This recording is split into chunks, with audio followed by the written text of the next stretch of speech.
ও নিজেও বলতে পারতেছে না যে কি অবস্থা সবার। বাইরে পড়তেছে প্রচন্ড বৃষ্টি, এর মধ্যে দুই চাচতো ভাই আসছে, বলছে যে বাইরে গিয়ে কিছু খাইবো।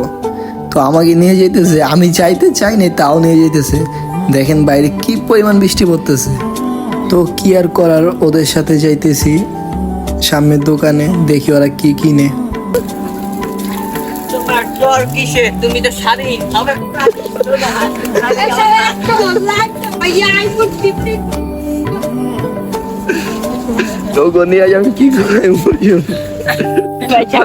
তারপর আমার ছোট ভাই চাচতো ভাইকে বললাম যে ভাই একটা ড্যান্স দাও দেখি।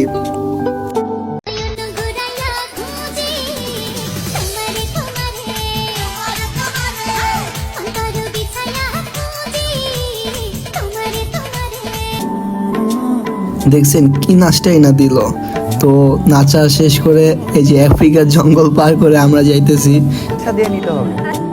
দোকানে আসলাম, দোকানে এসে বলতেছে যে ওদের কাছে টাকা নেই। এটা কেমন কথা ভাই? ভিজলামও আমি। তারপর আর কি পকেট থেকে 500 টাকা বের করে দিয়ে দিলাম। নিয়ে তারপর বলতেছে তোমাকে টাকা, তোমার টাকা আমি পরে দিয়ে দিব। আরে ভাই তোরা যে কি দিবি সেটা আমার জানা আছে। তারপর আমি বললাম কি কিনছোস আমাকেও দে। দেখেন ভাই টাকা দিলাম আমি, ও আমার একটা দিয়া সবগুলো নিজেরাই খাই দিছে। যাই হোক, এই বৃষ্টির মধ্যে কিন্তু গরম পেঁয়াজও খাইতে অনেক ভালো লাগে। এই প্রথম ব্লগ ভিডিও করতেছি, জানি না ভয়েস কেমন হইতেছে, ইনশাল্লাহ আস্তে আস্তে ঠিক হয়ে যাবে। তো বাসায় আসতে আসতে আমাদের সাথে বসের দেখা হয়ে গেছে।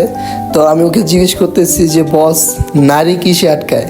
তো ও নিজেও বলতে পারতেছে না যে নারী কিসে আটকায়। মেয়েরা উত্তরটা কমেন্টে লিখে যাও। তো এখন বাসার দিকে চলে আসলাম, অনেক মজা করছি আজকে। আর ওয়েদারটা দেখেন, আজকে ওয়েদারটা অনেক সুন্দর। তো ভিডিওটা এই পর্যন্তই ছিল, দেখা হবে নতুন কোনো ভিডিওতে। ততক্ষণের জন্য আল্লাহ হাফেজ।